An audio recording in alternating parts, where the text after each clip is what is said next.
Greetings, everyone. It is GleeCon, and I am back with you once again with another episode of Lore of Warcraft. On our last one, we ran around the Stone Talon Mountains. It was fine. We just killed like a bunch of Venture Co. and kind of just tromped around, took our time, played it safe, no deaths, worked with our priest there. The zone's a little bit big for our britches, but we'll grow into it. Just like anyone does with a good pair of britches. You'll just grow into them. So stay a while and listen as we now continue our journey through the Dungeons and Dragons sourcebook material. This is the Alliance Player's Guide, the 6th chapter. We've read the history of all the races, and just like we did with the Horde Player's Guide, we're now going to start looking at organizations. So stay a while and listen. As Brand kicked us off by saying, right now that's all out of the way, I'll talk about some organizations important to the Alliance. We're going to do today the Argent Dawn. I'm actually always a little bit unclear about the Argent Dawn, because you have the Scarlet Crusade and their derivatives. You have the Paladins of the Holy Knight, the Order, or whatever they're called, the Knights of the Silver Hand. And then you have the Argent Dawn, which I guess are ostensibly neutral, maybe mostly located in the Plague Lands. Maybe there's some PvP. I think they're somewhere in between the Knights of the Silver Hand or whatever and the Scarlet Crusade. So they have a membership of only 1,500, or as much as 1,500. They are neutral good, and they are independent, although they favor the Alliance. Okay. Regions of influence. One can find most of the Argent Dawn in the Plague Lands and Northern Kalimdor. So where are we talking here? Maybe Feralis? I'm trying to think what else you would see. What else could you consider? Winterspring? Addressing the specific threats of the Undead Scourge and the Burning Legion, respectively. They are a major force in the Eastern Plague Lands, and their influence in the southern part of the Western Plague Lands is growing as they clear out the undead near Uther's Tomb and Caer Darrow. I'm thinking they may hit Anderhall next, but that would be a bit of a mess with the Lich Ross Frostwhisper still inside. You'll find a goodly number of Dawn types in Winterspring, making nicey-nicey with the Goblins of Everlokia. I admire how friendly these guys are, but they do take it a bit far sometimes. So here are their activities. The Argent Dawn exists to oppose evil groups and races, such as the Scourge and the Burning Legion. As of now, they're not openly hostile to the Forsaken, though in all likelihood this policy is simply due to their lack of numbers. Each member of the Argent Dawn has his or her own agenda or plan to further that goal. Some make alliances against the undead, others fight directly. Some study new forms of magic or alchemy to combat demons and undead with greater effectiveness. The Argent Dawn is noted for unusual ways of utilizing the Holy Light for new spells, but this draws ire from the most traditional members of the Church of the Holy Light.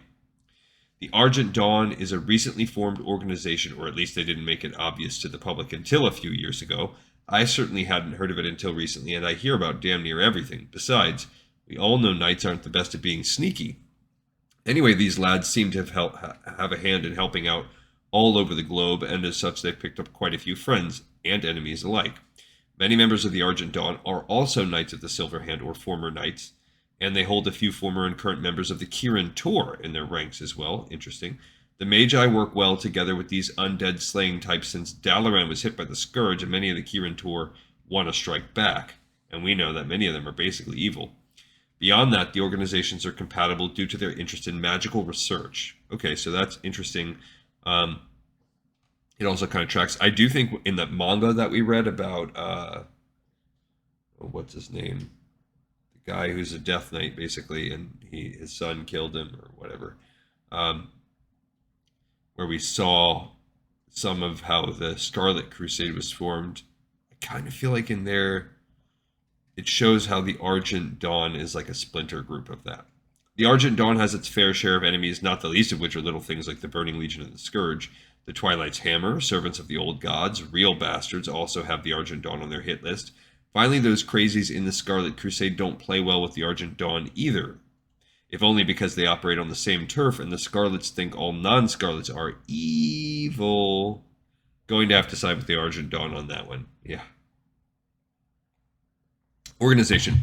The Argent Dawn is divided into branches based on location, each of which has its own ranking and structure.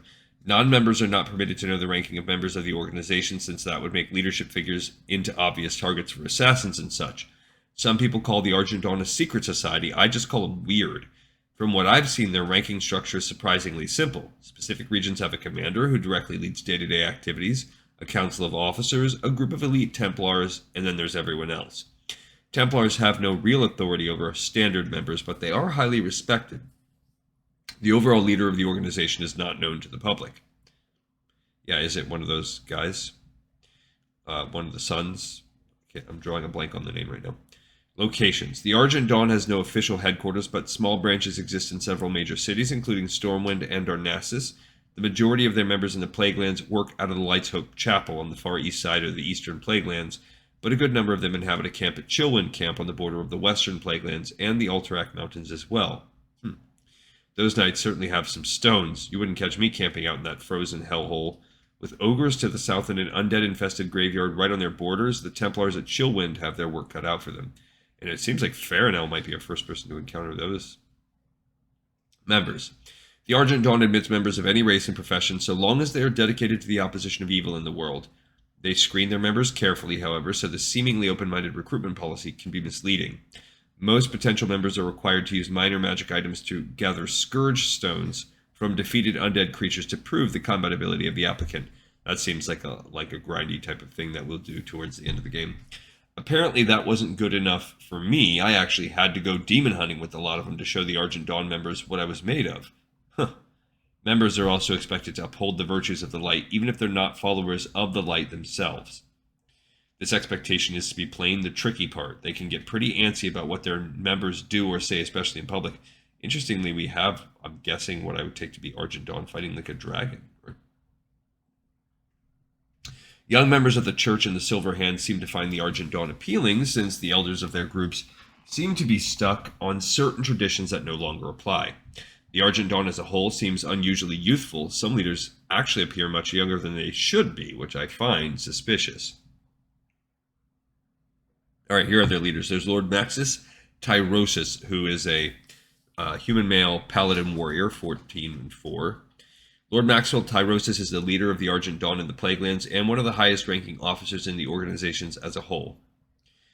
He resides inside Light's Hope Chapel and rarely sees visitors from outside his organization. Lately, reports indicate he may be planning an offensive on Baron Rivendare in Stratholme. Rivendare is a real bastard, so I wish him luck. Don't know where he'll get the manpower for an operation like that, though. He is older than most Argent Dawn knights at about 40 years, but he is still in peak physical condition. Commander Andoran Lightblade is a human, he's maybe male. He's a Paladin Argent Dawn Templar. It says Seymour Magic and Mayhem for the Argent Dawn Templar class. I'm pretty sure we already read that. So we're at level 14 he is overall. I met this mysterious swordsman at Mount Hyjal during my time exploring northern Kalimdor, Sea Lands of Mystery. Of all the Argent Dawn Templars I've encountered thus far, he's perhaps the strangest. While he was apparently once a paladin, and perhaps he still is, he wears no armor other than an ornate breastplate, which may just be for show. Andoran is a solid fighter and a good representative of member of the Argent Dawn. We need more people like him around. It says maybe male. I wonder why we don't know, because does he wear a helmet also? Commander Adar Lightbringer is a human male paladin. Oh, it says he's maybe human. We don't know his race necessarily. So... and male, this one is, so this is the most powerful one that we've seen so far. The second in command serving under Andoran Lightblade is in Mount Hyjal. He serves as the personnel officer for their branch, even though he's way more powerful. He's second in command. Commander Ashlam Valorfist is a human male paladin 10, Argent Dawn Templar 4, Warrior 3, Gladiator 2. So he's very powerful. This young but battle-scarred veteran leads the Argent Dawn at Chillwind Point. His recent focus has been on a graveyard just outside the borders of their camp, but due to recent successes from outside help, not the least of which was my own, he pushes the front toward Anderhall. I feel like he's taking credit for some of the things we've done as the heroes. And High Priestess MacDonald, a human female priest 13, Argent Templar 2, Paladin 2, so 17. High Priestess MacDonald is employed with removing the taint of the scourge upon the Plaguelands, and with the help of an alchemist named Arbington, she meets with a limited amount of success. She discovered that Kel'Thuzad is maintaining the scourge with massive cauldrons placed on each of the farms in the Plaguelands. These cauldrons emit a diseased cloud that contaminates the land. Fortunately, MacDonald and Arbington believe this effect can be reversed with an experimental potion, but they haven't had the manpower to try it yet. Okay, so that's it for this person. We're getting pretty far. We're, I guess you could say we're almost 3/4 of the way through the book, and we're busting it out. All right, thank you so much, everyone, for watching and listening. We got another episode in the pipe, 5x5. See you next time on Lore of Warcraft.